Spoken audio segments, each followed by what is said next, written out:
வணக்கம் மக்களே, கரூர் கிராமத்து சமையல் வீட்டு முறைப்படி கொத்து பரோட்டா எப்படி செய்யணும்னு பார்ப்போம். ஒரு தவாவை நல்லா சூடு பண்ணிங்க. சூடானதுக்கப்புறம் எண்ணெய் ஆட் பண்ணிக்கோங்க. எண்ணெய் நல்லா சூடானதுக்கப்புறம் சின்ன சின்னதாக கட் பண்ணி வச்சுருக்க வெங்காயத்தை ஆட் பண்ணிக்கலாம்.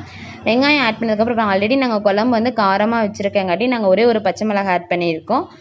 கருவேப்பிலை இருந்தால் கருவேப்பிலை ஆட் பண்ணுவோம். எங்ககிட்ட கருவேப்பிலை இல்லை, அதனால் நாங்கள் ஆட் பண்ணவே இல்லை. வெங்காயம் நல்லா வதங்கினதுக்கப்புறம் பார்த்தீங்கன்னா கொஞ்சமாக உப்பு ஆட் பண்ணிக்கோங்க. வெங்காயத்துக்கு தக்காளிக்கும் உப்பு ஆட் பண்ணிக்கோங்க. உப்பு ஆட் பண்ணதுக்கப்புறம் பார்த்தா ஒரே ஒரு பெரிய தக்காளியை கட் பண்ணி வச்சுருக்கோம். அந்த தக்காளியை வந்து ஆட் பண்ணியிருக்கோம். நல்லா தக்காளியை ஆட் பண்ணி அந்த உப்பு வெங்காயம் எல்லாம் நல்லா மிக்ஸ் ஆகிற அளவுக்கு நல்லா மிக்ஸ் பண்ணிக்கோங்க.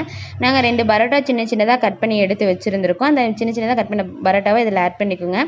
குழம்பு கொஞ்சம் கொஞ்சமாக ஊற்றி நீங்கள் மிக்ஸ் பண்ணிக்கோங்க. அப்போ தான் வந்து கலர்றதுக்கு ஈஸியாக இருக்கும், நல்லாவும் இருக்கும். அந்த குழம்பும் அந்த பரோட்டா அந்த தக்காளி எல்லாம் மிக்ஸ் ஆகிற மாதிரி நல்லா கலரி விட்டுக்குங்க. எல்லாம் நல்லா கலரி விட்டதுக்கப்புறம் பார்த்தீங்க அப்படின்னா முட்டை உடச்சி ஊற்றிக்கலாம்.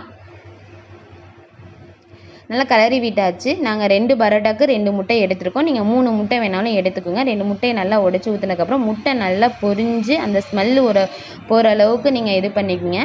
இந்த முட்டை உடச்சி ஊற்றும் போது பெப்பர் லைட்டாக நீங்கள் ஆட் பண்ணிக்கோங்க.